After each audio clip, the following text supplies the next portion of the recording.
ସେଇଟା ସେଇଟା ସମସ୍ତେ ବେଶୀ ଖୁସି ହେଉଛନ୍ତି।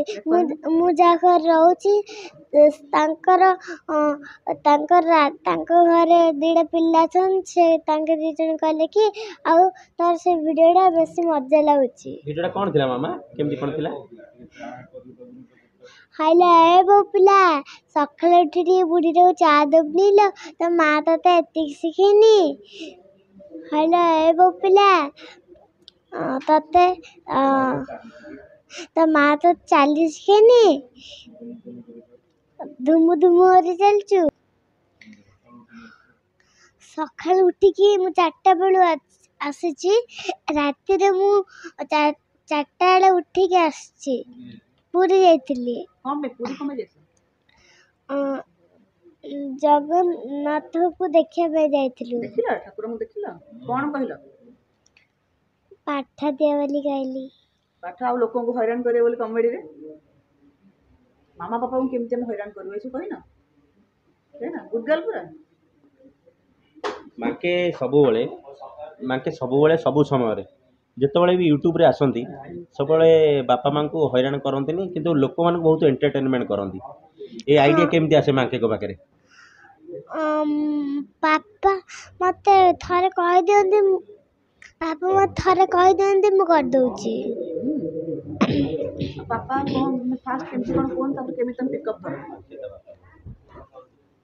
ବାପା ମୋତେ କହିଦିଅନ୍ତି, ମୁଁ କରିଦେଉଛି। ଯେତେବେଳେ ମା ବାପା କୁହନ୍ତି ଯେ ଏଇଟା କୁହ ସେଇଟା କୁହ, ତ ମନେ ରଖିଦିଅ ସାଙ୍ଗେ ସାଙ୍ଗେ। ବ୍ରହ୍ମପୁର ଲାଙ୍ଗୁଏଜରେ ଆମର ଗୋଟେ କରିଥିଲେ ଆପଣ ଯେଉଁ ଅଣ୍ଡା କୁକୁଡ଼ା ହୁଏ ନା, କୁକୁଡ଼ାରୁ ଅଣ୍ଡା ହୁଏ, ବାପାଙ୍କ ସହିତ ଗୋଟେ କନଭରସେସନ୍ କରିଥିଲେ, ମନେ ଅଛି ସେଇଟା ନା ନାଇଁ? ମନେ ଅଛି ନା ନାଇଁ? ଟିକେ କହିପାରିବ, କହିଲ ଟିକେ। ସେଇଟା ପପୁ ମାମାଙ୍କ ସାଙ୍ଗରେ କରିଥିଲି। ମୁଁ ସେଇଟା ଷ୍ଟୁଡ଼ିଓରେ ଯାଇକି କରିଥିଲି। ପପୁ ମାମା ସାର୍ ଷ୍ଟୁଡ଼ିଓରେ ଥିଲେ, ସେ ବି ଷ୍ଟୁଡ଼ିଓରେ ଥିଲେ। ମୁଁ ଷ୍ଟୁଡ଼ିଓ ଯାଇକିରି ପପୁ ମାମା ସାର୍ କହିଲେ କି ଏ ଭିଡ଼ିଓଟା କରିବା ବୋଲି, ତାପରେ ମୁଁ କହିଲି କି ହଉ କରିଦେବା। ଭିଡ଼ିଓଟା କ'ଣ ଥିଲା ମାମା? ପପୁ ମାମା ସାର୍ କହିଲେ କି ଯେ ଅଣ୍ଡା କିଏ ଦେଉଛି, ତାପରେ ମୁଁ କହିଲି କି ଦିଦି ଅଣ୍ଡା ଦେଉଛି। ପପୁ ଅଙ୍କଲ କ'ଣ କହିଲେ? ତାପରେ ପପୁ ମାମା ଅଙ୍କଲ କହିଲେ କି ଯେ ଦିଦି ଅଣ୍ଡା କୁକୁଡ଼ା ଅଣ୍ଡା ଦେଉଛି, ଦିଦି ଅଣ୍ଡା ଦେଉଛି ବୋଲି। ଅଣ୍ଡା କିଏ ଦେଉଛି? କୁକୁଡ଼ା। ତ ଯେତେବେଳେ ସ୍କୁଲ ଯାଅ କିମ୍ବା ଟ୍ୟୁସନ୍ ଯାଅ, ତମକୁ କ'ଣ ମାଙ୍କେ ଡାକନ୍ତି ନା ତମର ଆଉ କିଛି ନାଁ ଧରି ଡାକନ୍ତି? ସ୍କୁଲରେ ଶିବାଙ୍ଗୀ ଡାକନ୍ତି, ଆଉ ଟ୍ୟୁସନରେ ମାଙ୍କେ ଡାକନ୍ତି। ମାଙ୍କେ ବଡ଼ ହେଲେ କ'ଣ ହେବେ ଭାବିଛ? ଡକ୍ଟର। ହିରୋଇନ୍ ହବନି? ହିରୋଇନ୍ ଆଉ ଡକ୍ଟର କେମିତି କ'ଣ କରିବ, ମ୍ୟାନେଜ କେମିତି କରିବ? ପାଠ ପୁରା ଟପ୍। ପାଠ ଭଲ ପଢୁଛି, ମୋର ଅକ୍ଷର ବି ସୁନ୍ଦର ହେଉଛି। ସର୍ବଗୁଣ ସମ୍ପୂର୍ଣ୍ଣ, ଯେତିକି ସୁନ୍ଦର ଅଛ ସେତିକି ଆକ୍ଟିଂ ମଧ୍ୟ ଭଲ କରୁଛ। ଭଗବାନ ଏତେ ସୁନ୍ଦର କଲେ, ଏତେ ଭଲ କଳା ଦେଲେ, ତ ଭବିଷ୍ୟତରେ ଗୋଟେ ବଡ଼ ହିରୋଇନ୍ ହେବା ପାଇଁ ଚାହିଁବ ନା ଚାହିଁବନି? ଗୋଟେ ଭିଡ଼ିଓଟା ସମସ୍ତେ ଖୁସି ହେଉଛନ୍ତି, ବଡ଼ ଭିଡ଼ିଓଟା ସେଇଟା। ହଇଲୋ ଏ ବୋଉ ପିଲାଟା। ଭିଡ଼ିଓଟା କ'ଣ ଥିଲା?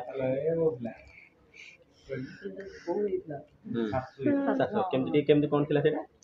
ସେଇଟା ସମସ୍ତେ ବେଶୀ ଖୁସି ହେଉଛନ୍ତି। ମୁଁ ଯାହା ଘରେ ରହୁଛି ତାଙ୍କ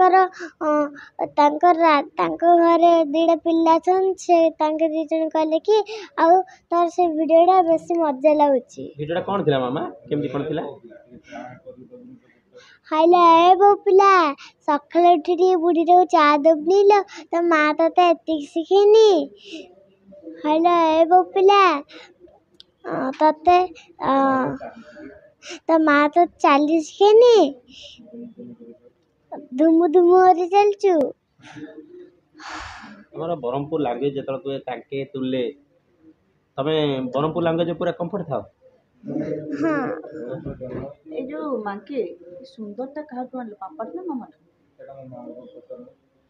ସେଇଟା ମୋ ମାମାକୁ ପଚାରୁନ। ତ ମାମା ମାମା କହିଛନ୍ତି ସୁନ୍ଦରଟା କାହାଠୁ ଆଣିଲେ? ମାମା ସେଇଟା ଆପଣ ମାନେ ଦେଖିକି ଜାଣନ୍ତୁ, ମୁଁ ଆଉ କଣ କରିବି। ମାକେ ତମେ ଏତେ ସୁନ୍ଦର ତମେ ନିଜେ ଜାଣିଛ ନା ନାଇଁ? ନା ଜାଣିନ? ଏତେ ସାଇଲେଣ୍ଟ ଆଜି ପୁରା ଭଦ୍ର ଲୋକ ଭଳିଆ ବସିଛ, ସବୁବେଳେ ବକର ବକର କିଅଣ ହେ କାଣେ ହେ ତମେ ଏମିତି ଏମିତି କିଅଣ ହଉଛ ହେ କହୁଛ, ଆଜି ପୁରା ଭଦ୍ର ଲୋକ ଭଳିଆ ବସିଛ, କେତେ ଭଲରେ ବସିଛ। କଣ ପାଇଁ ମିଡ଼ିଆ ସାମ୍ନାରେ ବୋଲି ନା ସବୁବେଳେ ସେମିତି ଚୁପ୍ ହେଇକି ଥାଅ?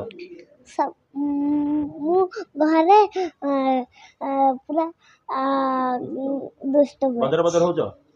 ଆଁ ସବୁବେଳେ ବଦର ବଦର ୟୁଟ୍ୟୁବ ହଉଛ? ଦେଖ, ମୋବାଇଲ ଖିଚ କର। ଆଚ୍ଛା ଖାଇଲା ବେଳେ ଛୋଟ ଛୁଆ ମାନେ ହଇରାଣ କରନ୍ତି, ତମେ ଟିଭି ଦେଖିକି ମୋବାଇଲ ଦେଖିକି ଖାଅ ନା ମା ସେମିତି ଖୋଇଦେଲେ ଖାଇଦିଅ? ମମି ଖୁଆଇଦେଲେ ଖାଇଦଉଛି, ଟିଭି ଲଗେଇଲେ ମୁଁ ନିଜେ ଖାଉଛି। ହଇରାଣ ହଉନି? ହଇରାଣ କରୁନ ତ? ୟୁଟ୍ୟୁବ ଯୋଉ ଦେଖୁଛ, ତମ ଭିଡ଼ିଓ ସମସ୍ତେ ଦେଖୁଛନ୍ତି, ତମେ ବେଶୀ କାହାକୁ ଫଲୋ କରୁଛ? କାହାକୁ ଦେଖୁଛ? ବାପା। କୋଉ video? ବାପାଙ୍କୁ। ବାପାଙ୍କୁ। ବାପାଙ୍କର କୋଉ ଭିଡ଼ିଓଟା ବେଶୀ ଭଲ ଲାଗେ ତମକୁ? ସେ ଏ ଯୋଉ